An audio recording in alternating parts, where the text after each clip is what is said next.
स्वागत है आप सबों का एमटीसी ऑनलाइन क्लास कुरेठा में। आज हम आप लोगों के लिए व्याकरण सीरीज का पार्ट 3 लेके आए हैं और पार्ट 3 में हम पढ़ेंगे विशेषण के बारे में। इससे पहले सब्जेक्टिव का हमने 2 वीडियो डाला है और ऑब्जेक्टिव का 1। इसके बाद इस चैप्टर के बाद आपको मैं सर्वनाम और विशेषण का ऑब्जेक्टिव का वीडियो डाल दूंगा। आप उनको देखिएगा। देखने के बाद आपको सर्वनाम और विशेषण से आने वाले जितने भी ऑब्जेक्टिव प्रश्न होंगे सबों को आप आसानी से सॉल्व कर पाएंगे। चलिए, आज का पहला टॉपिक है हमारा विशेषण। विशेषण व्याकरण के अंतर्गत वह भाग होगा जिसमें किसी न किसी संज्ञा या किसी न किसी सर्वनाम की ये बताएगा विशेषता। और विशेषता अच्छा भी हो सकता है और विशेषता खराब भी हो सकता है। तो थोड़ा सा हम डिफिनेशन परिभाषा को देख लें कि सर विशेषण की परिभाषा होती क्या है। जिस शब्द के द्वारा संज्ञा या सर्वनाम की विशेषता, कह दिया है संज्ञा या सर्वनाम की विशेषता बतलाई जाती है उसे विशेषण कहते हैं। जैसे किसी व्यक्ति वस्तु के लिए हम कह सकते हैं कि यह व्यक्ति अच्छा है, यह व्यक्ति खराब है। किसी वस्तु के लिए कह सकते हैं इसका कलर लाल है, किसी का हरा है। ये जो है उनका विशेषता हो गया।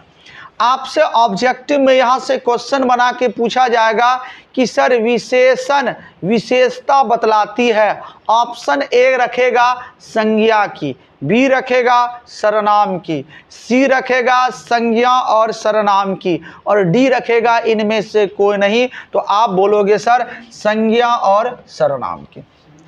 तो उदाहरण रूप में आप अच्छा, बुरा, बुढ़ापा, ईमानदार, बेईमान, झूठ, सही, ये सब किसी न किसी व्यक्ति वस्तु संज्ञा या सर्वनाम की क्या होती है विशेषता।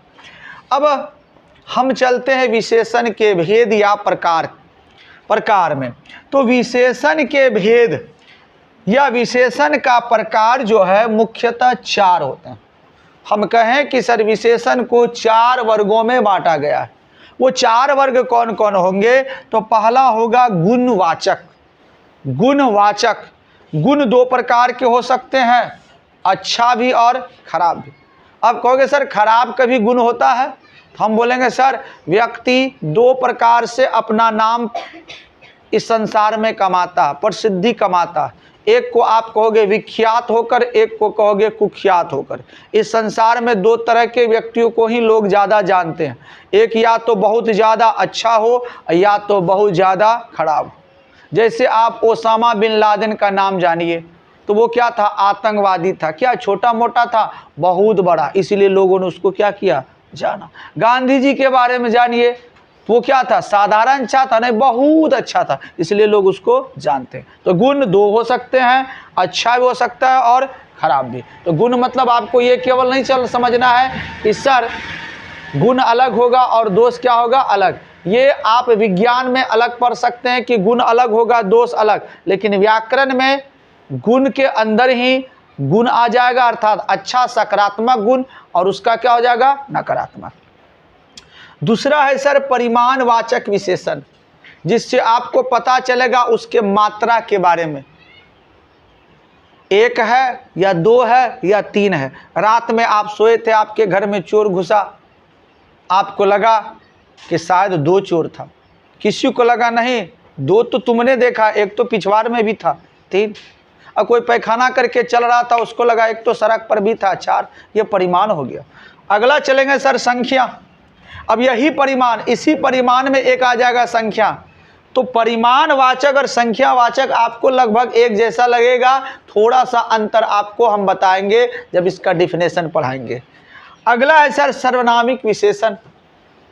निश्चित तौर पर किसी संज्ञा के आगे कोई सर्वनाम आएगा और उस सर्वनाम उस संज्ञा के लिए वो विशेषण बताएगा। जैसे कि कहेगा कि एक लड़का है और लड़का चोर है। लड़का चोर है, लड़का है संज्ञा और चोर क्या है? विशेषण। अब लड़का बोल दिया तो इसका मतलब सब लड़का चोर है। हम कहेंगे यही लड़का चोर है, तो लड़का के आगे हमने लगाया यही, यही शब्द कहलाएगा सर्वनामिक विशेषण। अब हम एक एक प्रकार को, एक एक भेद को देखेंगे। हमारा पहला भेद है गुणवाचक विशेषण। देखिए परिभाषा, डिफिनेशन। नाम से आप कहोगे सर गुण होगा, नहीं सर, डिफिनेशन से आपको पता चलेगा कि जो शब्द किसी संज्ञा या सर्वनाम के गुण, दोष, स्थिति, स्वभाव, दशा आदि का बोध कराती है उसे गुणवाचक संज्ञा कहते हैं। गुण का उसमें अच्छा भी होगा। अगर आप कहोगे सर गुण बताइए, तो गुण में चलेंगे सर अच्छा, भला, ईमानदार, ये सब उसका क्या हो गया गुण। इसी में दोष, गुणवाचक में ही क्या आ रहा है दोष, तो दोष में क्या आ जाएगा सर बुरा, खराब, धोखेबाज, मक्कार, इस तरह से हम लोग बोलते हैं। अगर स्वभाव की बात करें तो स्वभाव दो प्रकार का हो सकता है सर। किसी का स्वभाव करुणामयी होगा, ममतामयी होगा, कोई निर्दयी होगा, कपटी होगा, तो स्वभाव। इसी तरह से दशा हो जाएगा, फिर उसका स्थिति हो जाएगा, स्थिति बढ़िया कंडीशन में है, खराब कंडीशन में है। स्वभाव बहुत अच्छा स्वभाव है, खराब स्वभाव है, बहुत दयालु है, कोई भी जाता है किसी भी गरीब उसके दरवाजे में जाता है तो उसको भरपेट भोजन कराता है। और कोई कोई ऐसा आदमी है जिसके घर में सब कुछ तो है, पैसा कौड़ी धन दौलत तो है, लेकिन उसके दरवाजे में अगर कोई भिखारी जाएगा तो लाठी से मार के भगा दे। तो ये चीज़ें आपको देखने को मिलेगी। तो आप गुणवाचक विशेषण में आप इनको देख सकते हो। अब अगला हम देखेंगे सर परिमाणवाचक विशेषण। हमारा परिमाणवाचक विशेषण क्या है, तो परिमाण और संख्या दोनों में थोड़ा सा अंतर होगा, यहाँ पर गौर करेंगे ताकि जब हम ऑब्जेक्टिव क्वेश्चंस को बनाएंगे तो वहाँ पर कन्फ्यूजन ना हो। जिस शब्द से किसी वस्तु के तौल या माप या परिमाण का बोध हो, तौल या माप या परिमाण, ध्यान देंगे, या किसी वस्तु को तौला जाएगा या मापा जाएगा या वो कितनी मात्रा में है उसी को हम कहते हैं परिमाण। इस चीज़ का हमें बोध हो या बोध कराए वैसे शब्द को परिमाणवाचक विशेषण कहते हैं। अब इसमें से क्या होगा, जैसे कहोगे चीनी दो हमको, तो कितना, ज़्यादा या थोड़ा, तो बोलते थोड़ा सा दे दो। चावल दो, कितना चाहिए, बहुत अधिक मात्रा में। गेहूं दीजिए, तो कोएगा थोड़ा सा दीजिए। अगर भिखारी आएगा बोलेगा ऊपर वाले के नाम पर मैया दे दे थोड़ा सा। लेकिन वहीं तुम किसी को बेचोगे तो थोड़ा नहीं बेचोगे, अचानक एक सारा 100 किलो, 200 किलो, 50 किलो, 20 किलो, थोड़ा में नहीं, बहुत ज़्यादा मात्रा में। तो जब आप किसी को देखते हो तो कह देते हो थोड़ा, बहुत, पूरा हमको चाहिए। रोटी खा रहा है, आधा लेगा, नहीं मुझे पूरा रोटी चाहिए। रसगुल्ला खाइएगा, खाएगा आधा, ना है पूरा रसगुल्ला चाहिए, खरीद के ला के दो। तो इससे मात्रा का बोध होता है। ये मात्रा आपको कहलाएगा क्या, परिमाणवाचक। अब कहानी आएगी सर परिमाणवाचक के भी प्रकार। क्वेश्चन के अंदर क्वेश्चन कि परिमाणवाचक विशेषण कितने प्रकार के होते हैं, तो आप कहोगे सर परिमाणवाचक विशेषण दो प्रकार के होते हैं। नंबर एक निश्चित परिमाणवाचक और नंबर दो अनिश्चित परिमाणवाचक। अब निश्चित परिमाणवाचक में अंक आएगा, वही अंक जो संख्या में आएगा। संख्यावाचक परिमाण में हमेशा अंक आएगा, वहाँ पर मात्रा हमेशा क्या होगी, निश्चित। लेकिन दोनों में थोड़ा सा क्या अंतर होगा कि आप जब यहाँ पर निश्चित परिमाण को व्यक्त करेंगे तो उसके साथ आप मात्रा को लगाएंगे, अर्थात मात्रक को।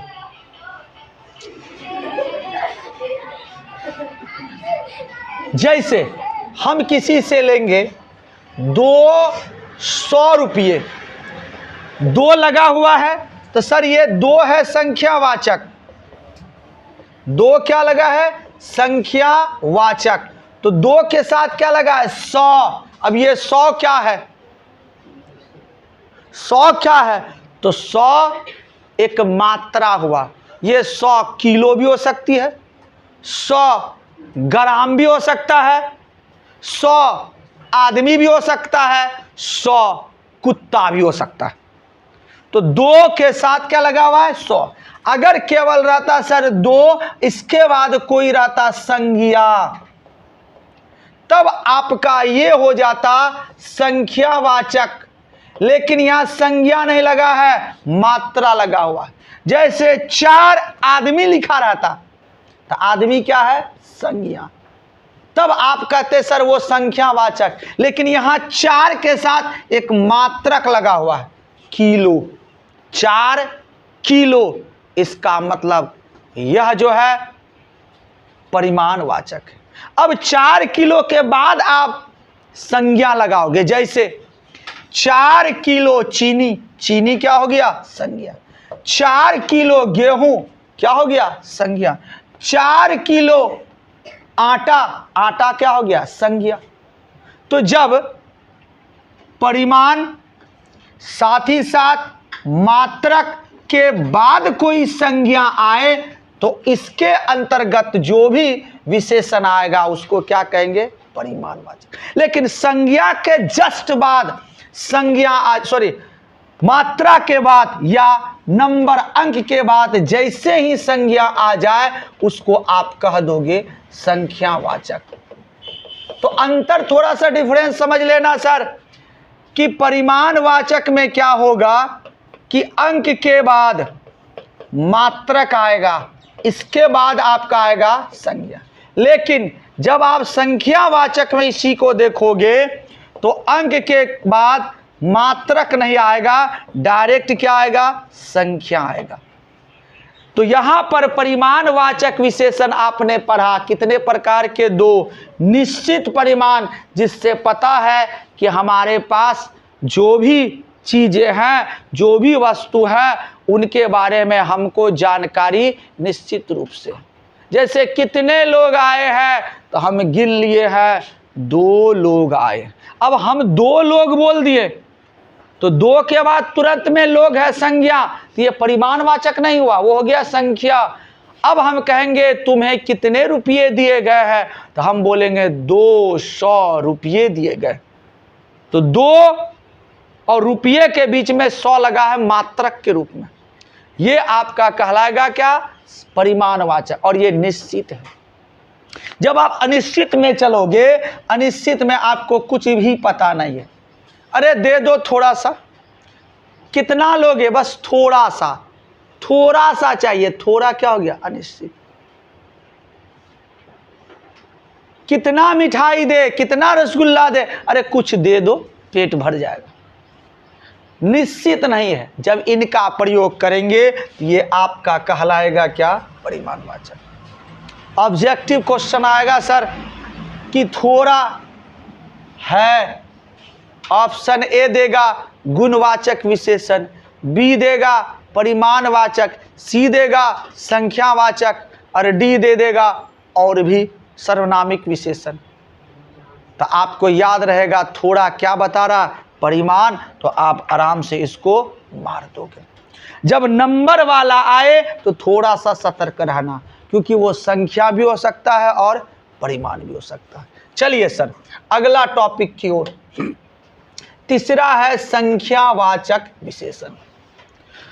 संख्यावाचक विशेषण किसे कहेंगे? ध्यान दीजिए, जिस शब्द से किसी व्यक्ति या वस्तु की संख्या का बोध हो, डायरेक्ट संख्या का बोध हो, तो उसे संख्यावाचक विशेषण कहते हैं। जैसे 2, 4, 10 आदि। अब आपके सामने मैं 2 शब्द को रख रहा हूं, एक शब्द लिख रहा हूं 2 किलो गेहूं, और एक शब्द मैं रख रहा हूं 2 आदमी।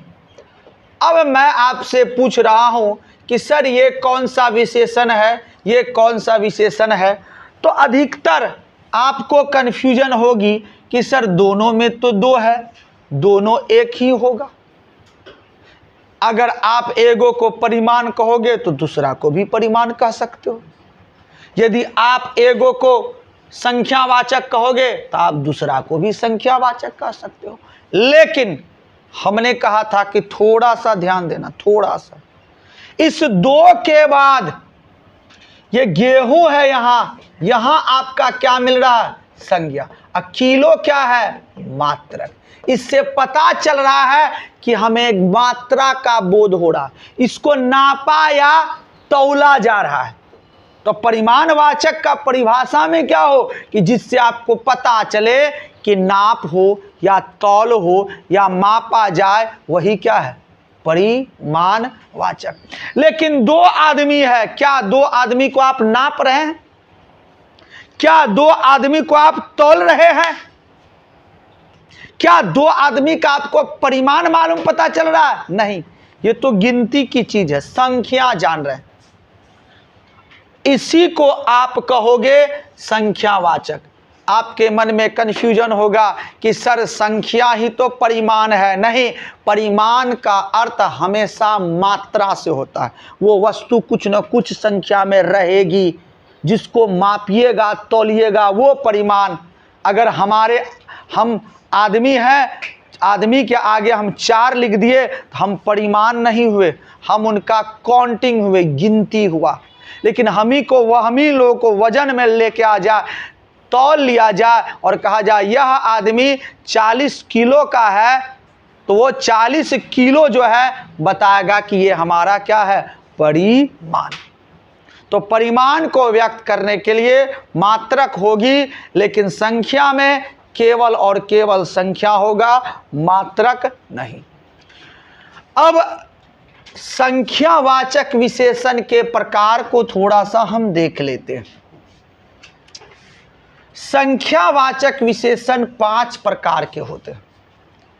आपने पीछे पढ़ा परिमाणवाचक विशेषण 2 प्रकार के, एक था निश्चित और एक था अनिश्चित। इसमें आपने पढ़ा कि संख्यावाचक विशेषण 5 प्रकार के होते हैं। कौन कौन? तो आप पहला कहोगे सर गणनावाचक, जिसको हम गिने 1 2 3 4 5 इस तरह से हम गिनते हैं।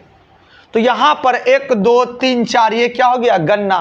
कहेगा गिन के आओ बाहर में कितना आदमी है, यहां से समोसा देना है, तो हम गिनेंगे 1 2 3 4 5 6 आदमी 6 समोसा लेके दे दो। क्रमवाचक, क्रम कैटेगरी में अब खूब भीड़ हो गया, खचाखच भीड़ हो गया, अब उसको क्रम में सजाओ। तो मतलब एक व्यक्ति को पहला में डालो, फिर दूसरा, तीसरा, चौथा, 5वां, छठा, चलो एक एक करके आओ समोसा लेते जाओ, आओ समोसा लेते जाओ। तो जो क्रम में आपने ऑर्डर में बांट दिया नंबरिंग के हिसाब से, और सबको एगो पुर्जा लिख दो, तुम्हारा 1 नंबर 2 नंबर 3 नंबर। अब कोई आदमी अभी 2 नंबर को दे रहा है, 50वां नंबर का कागज वाला आया, दीजिए समोसा, कहेंगे कागज दिखाओ, तो 50, बोले पागल कहेगा 50वां नंबर पर है, तुम्हारा क्रम कहाँ है? 50वां। तो ये वहां जो लग रहा है दूसरा, तीसरा, चौथा, 50वां, ये सब आपका क्या है? क्रम है। इसी आधार पर टॉपर कहते हैं बिहार का टॉपर 1, बिहार का टॉपर 2, बिहार का टॉपर 3। ये हो गया आपका क्या? क्रम। आवृत्तिवाचक, आवृत्ति मतलब एक निश्चित समय अंतराल के बाद या एक निश्चित अवधि के बाद उसमें गुणन होना। मतलब मैं 1 घंटा में 1 रोटी खाता हूं, तो 2 घंटा में 2 रोटी खाऊंगा, 3 घंटा में 3, 4 घंटा में 4। एक मुर्गी 2 दिन में 4 अंडा देती है, तो 8 दिन में तो कितना हो जाएगा? तो 2 दिन में 4, फिर 2 दिन में 4, 4 4 8, फिर 2 दिन में 12 और फिर 2 दिन में 16। गुणन होना, इस गुणन को आप कहोगे एक गुनी। कैसे गुणन हो गया? तो कहोगे सर 2 गुनी हो रहा, 2 दूनी 4, 4 दूनी 8, 8 दूनी 16। तो यहीं पर आप यूज करते हैं सर 2 गुना, 3 गुना, 4 गुना, 5 गुना। इसको आप क्या कहते हो? आवृत्ति वाचक विशेषण। अब आएगा समुदाय वाचक, समूह में। पहले था 2 3 4, अब देखो यहां हो गया दोनों। मतलब जैसे कहेंगे ए 2 लड़का आओ, तो मतलब 2 लड़का का समूह बन के आओ। हमें 4 मिठाई चाहिए, 2 सादा और 2 काला, मतलब 2 का समूह बन के आएगा, 2 सादा 2 काला। लीजिए सर। 10 लोग आओ, अकेले नहीं आना है, कितना आना? 10। तो 10 लोगों का क्या आएगा? समूह आएगा। इसको कहेंगे समूह। जब भी आप किसी टुकड़ा को बुलाओगे, समूह को बुलाओगे, झुंड को बुलाओगे, तो वहां पर आपको लिखना बोलना होगा दोनों आओ, चारों आओ, 10 आओ। 10 नहीं आओ, 10 आओ, 15 ठो आओ, 20 ठो आओ। 20 नहीं बोलते हैं, 20 आओ नहीं, 20 आओ, लास्ट में ओ लगा देते। अब प्रत्येक बोधक एक एक, यहां पर भी अंक होगा लेकिन एक एक करके। जैसे प्रत्येक आदमी आओ जी, हर एक आदमी आओ, 2 2 करके आओ, 3 3, 4 4, 5 5। जब ये योजक चिन्ह आपको दिखना शुरू हो जाए तो समझ जाना वो कौन सा है? प्रत्येक बोधक। हमने उसे यूनिट में बांध दिया, 3 3 का, 4 4 का, 5 5 का, ऐसे करके। तो ये आपका हो गया सर संख्यावाचक विशेषण। आपसे पूछा जाएगा कि संख्यावाचक विशेषण कितने प्रकार के होते हैं, तो आप कहोगे सर संख्यावाचक विशेषण 5 प्रकार के होते हैं। नंबर 1 गणनावाचक, दूसरा क्रमवाचक, तीसरा आवृत्तिवाचक, चौथा समुदायवाचक और 5वां प्रत्येक बोधक वाचक। अब हम विशेषण का अंतिम भेद पढ़ेंगे, सर्वनामिक विशेषण। सरल है। जो सर्वनाम किसी संज्ञा के पहले आकर, जो सर्वनाम किसी संज्ञा के पहले आकर उसकी विशेषता बतलाती है, उसे सर्वनामिक विशेषण कहते हैं। जैसे लड़का चोर है, तो कौन लड़का? लड़की पागल है, अगर बोल दिया तो मतलब इस देश का जितना लड़की सब पागल ना है। हमको बोलना है यह लड़की पागल है, वह लड़का चोर है, यह आदमी लंबा है। बोलेंगे आदमी लंबा है, ऐसा बोल दिया तो सब तो आदमी लंबे हो जाते। हमको बोलना होगा ये आदमी लंबा है। तो उस संज्ञा के आगे हमने एक सर्वनाम का प्रयोग किया, यह वह। जैसे देख रहे यह लड़का, वह लड़का, ये हुआ आपका क्या? सर्वनामिक विशेषण। अब आपसे कहेगा सर सर्वनामिक विशेषण कितने प्रकार के होते हैं, तो आप कहोगे सर 2 प्रकार। कौन कौन? तो पहला होगा सर मौलिक सर्वनामिक विशेषण और दूसरा होगा सर यौगिक सर्वनामिक विशेषण। अब कहेंगे सर मौलिक क्या होगा? तो जो सर्वनाम जिस रूप में होता है यदि वही रूप में आप प्रयोग करते हैं तो मौलिक। यदि आप जबरदस्ती उसको तोड़ते हैं तो वो हो गया सर्वनामिक, सॉरी वो हो गया आपका यौगिक। जैसे यह वह, यह वह, ये जो है मूल है, मौलिक है, यही बराबर लिखा जाता। हम इसी को तोड़ते हैं, यह से बनाते यही, वह से बना दिए हम क्या? वही। जैसे उस, इस, ये एकदम मूल है, अब इसी को बना दीजिए उसी, इसको बना दीजिए इसी। अब हम कह सकते हैं यह लड़का चोर है, यह लड़का चोर है, यह हमने जो बनाया यह हो गया मौलिक। लेकिन इसी के लिए हम लोग कभी कभी प्रयोग करते हैं यही लड़का चोर है, यह से हमने क्या बना दिया? यही। बोलना चाहिए यह, लेकिन बोल रहे क्या? यही। तो हमने उसको बनाया और बनाने वाले रूप को क्या कहेंगे? यौगिक। तो उदाहरण में यहाँ देखिए मौलिक में यह वह इस उस, यहाँ है यही ऐसी और वही। हमने विशेषण का 4 प्रकार पढ़ा, लेकिन आपको यदि कहे सर प्रयोग की दृष्टि से विशेषण के भेद बतावे तो आप वो 4 भेद नहीं बताएंगे। प्रयोग की दृष्टि से विशेषण कितने प्रकार के होते हैं आप ये नहीं कहोगे सर 4 प्रकार के होते हैं। प्रयोग की दृष्टि से विशेषण 2 प्रकार के होते हैं। पहला विशेष विशेषण और दूसरा विधेय विशेषण। अब कहिए सर विशेष विशेषण किसे कहेंगे और विधेय विशेषण किसे कहेंगे? वैसा विशेषण जो वैसा विशेषण विशेष विशेषण कहलाएगा जो विशेष के बाद लगेगा। अब आप कहोगे सर विशेष किसको कहेंगे, तो संज्ञा, ये जो आप संज्ञा को देख रहे हैं इसी को हम कहते हैं विशेष। यदि इसके पहले अगर कोई विशेषण लगता है तो उसको हम कह देंगे विधेय विशेषण, सॉरी इसको हम कहेंगे विशेष विशेषण, और इसके बाद अगर लगता है तो उसको हम कहेंगे विधेय विशेषण। यदि हम कहेंगे एक लड़का है जिसका नाम राम है, फिर एक लड़का है वही राम है, अब कहेंगे काला राम है, कोई और नहीं है, काला राम, और इसी को कहा जा सकता है राम काला है। दो प्रकार से हम इसको लिख सकते हैं, काला राम है, राम काला है। यहां पर संज्ञा जिसको आप विशेष कहोगे उसके पहले विशेषण आया हुआ, ऐसे विशेषण को हम कहेंगे विशेष विशेषण। जैसे एग्जाम्पल में आप यहां देखिए, रमेश चंचल बालक है, जो बालक है उसके पहले क्या लगा हुआ है, चंचल। अब यहां पर पढ़ोगे मेरा कुत्ता क्या है, काला है। आप मेरा कुत्ता जो संज्ञा लगा हुआ है इसके बाद आपका क्या लगा हुआ है, विशेषण। तो आप परिभाषा पढ़ोगे जो विशेषण विशेष के पहले आए, विशेष मतलब संज्ञा के पहले आए, वैसे विशेषण को विशेष विशेषण कहते हैं।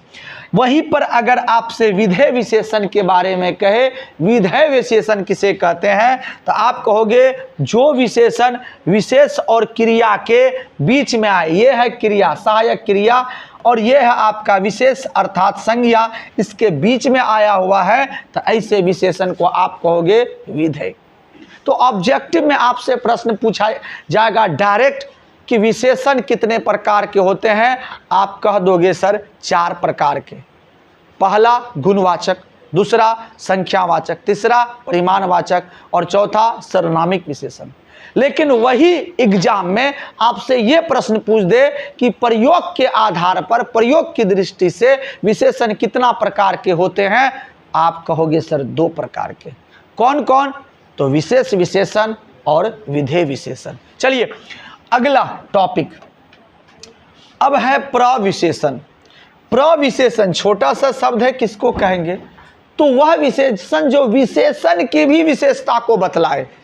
जैसे देखिए विशेषण की विशेषण के विशेषण को प्रविशेषण का, जैसे देखिए राम तेज दौड़ता, दौड़ने का तरीका क्या है, तेज। अब तेज में भी 2 प्रकार, एक बहुत तेज, एक धीरे धीरे तेज। तो अब यहां कह रहा है तेज के साथ भी कौन सी लगा है, बहुत। तो ये जो बहुत शब्द है, ये बहुत शब्द आपका कहलाएगा प्रविशेषण। अब यहां पर है आपका विशेष्य। विशेषण जिस संज्ञा या सर्वनाम की विशेषता बतलाती है, विशेषण जिस संज्ञा या सर्वनाम की विशेषता बतलाती है उसे क्या कहेंगे, विशेष। सीधा आप समझ लो, जो कर्ता होगा, वाक्य में जो सब्जेक्ट होगा वही क्या कहलाएगा, विशेष। जैसे यहाँ राधा आलसी लड़की है, या लिख सकते थे आलसी लड़की राधा है। तो यहाँ पर जो मेन संज्ञा है, मेन जो आपका कर्ता है, ये राधा है, और इसी को आप क्या कहोगे, विशेष। ये छोटा छोटा परिभाषा है, एग्जाम में परिभाषा ही दे देगा और ऑप्शन दे देगा कि सर ये क्या है। कहेगा विशेषण जिस संज्ञा सर्वनाम की विशेषता को बतलाता है वह कहलाता है, ऑप्शन दे देगा प्रविशेषण, विशेष विशेषण, क्रिया, तो आपको मारना होगा सर विशेष्य। अगला टॉपिक हम चलते हैं, हमारा अगला टॉपिक है क्रिया। क्रिया जो भी काम कर रहे हैं, मैं पढ़ा रहा हूं, हमारा क्रिया हो गया पढ़ना। आप पढ़ रहे हैं तो आपका क्रिया हो गया पढ़ना। अब देखिए, जिसे परिभाषा थोड़ा सा, जिससे किसी काम के होने का बोध हो उसे क्रिया कहते हैं। जैसे पढ़ना, लिखना और आदि। अब बात आएगी सर क्रिया के भेद। क्रिया को कितने वर्गों में बांटा गया, वर्गों, तो आप कहोगे सर क्रिया को 2 वर्गों में बांटा गया। एक व्युत्पत्ति या शब्द निर्माण के आधार पर, और दूसरा रचना की दृष्टि के आधार पर। अब प्रश्न ये उठता है सर कि व्युत्पत्ति या शब्द निर्माण के आधार पर क्रिया को कितने वर्गों में बांटा गया है और रचना की दृष्टि या अर्थ के आधार पर क्रिया को कितने वर्गों में बांटा गया। कहानी देखिए, व्युत्पत्ति या शब्द निर्माण के आधार पर, व्युत्पत्ति या शब्द निर्माण के आधार पर क्रिया को दो वर्गों में बांटा गया है। एक होगा मूल क्रिया और दूसरा होगा यौगिक।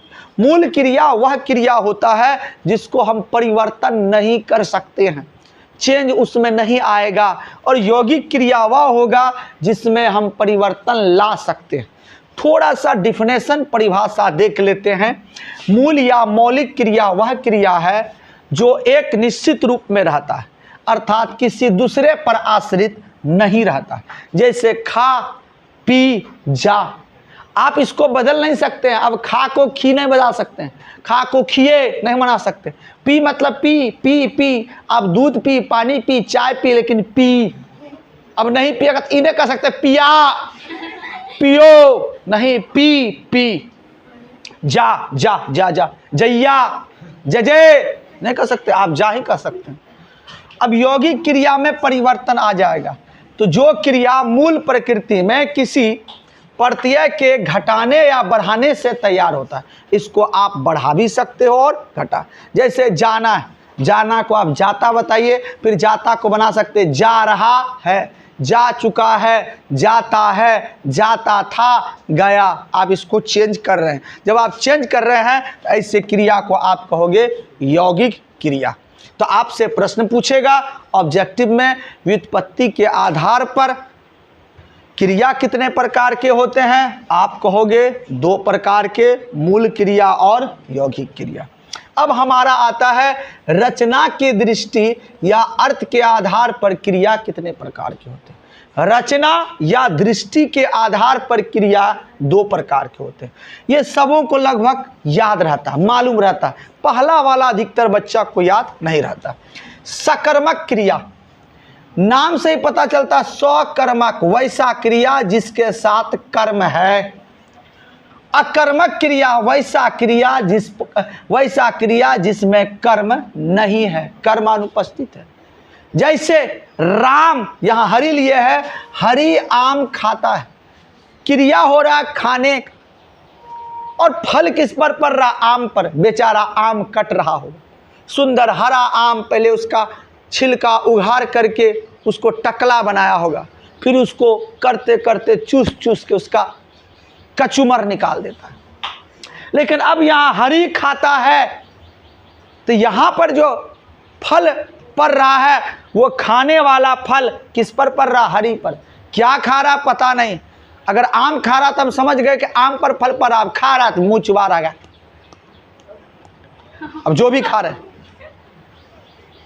क्योंकि आप यहां पर यह नहीं बता पा रहे हैं कि यहां पर कर्म क्या है। स्पष्ट रूप से आप कह दो जो आपको दिखे, अगर वो खा रहा है वो दिखे तो वो कर्म है सर। जैसे कोई केला खा रहा तो वो दिखेगा, केला खा रहा है। अब कोई आदमी रोटी का टुकड़ा खा करके अंदर घुसा लिया, अब तुम उधर से आओ, कुछ ना कुछ तो खा रहा है, तो क्या कर रहा है? खा रहे हैं। क्या खा रहा है पता नहीं। तो ऐसा जो क्रिया होगा अकर्मक, आपको पता ही नहीं, लेकिन कोई दूरे से आइसक्रीम ऐसे चाट रहा है, तो हम दूरे से कर ओ चाट रहा, खा रहा है। कौन सी खा रहा था हमको यूं भी पता, वो आइसक्रीम खा रहा है, लेकिन वही आइसक्रीम को अंदर क्या कर रहा है? खा रहे हैं। तो अब हमको पूछना होगा कि सर तुम क्या खा रहे हो? तो सकर्मक क्रिया का परिभाषा होगा जिस क्रिया का फल कर्म पर पड़े उसे सकर्मक क्रिया कहते हैं।